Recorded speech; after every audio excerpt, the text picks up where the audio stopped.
H1N1 depuis quelques jours au pays. Mais là, Sylvain, il y a un autre type de virus dont on parle beaucoup moins, là, qui vient de faire sa première victime en Amérique du Nord. Il s'agit du virus H5N1. Ce n'est vraiment pas la même chose. C'est ce qu'on appelle communément la grippe aviaire.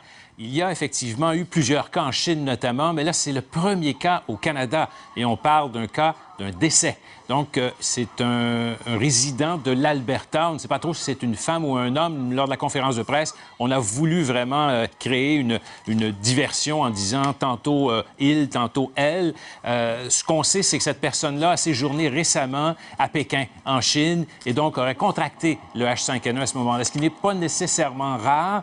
C'est un virus qui est plutôt propagé notamment dans la population aviaire, notamment chez les poules. Vous pouvez voir souvent en Chine donc des poulaillers complets donc qui sont éliminés carrément.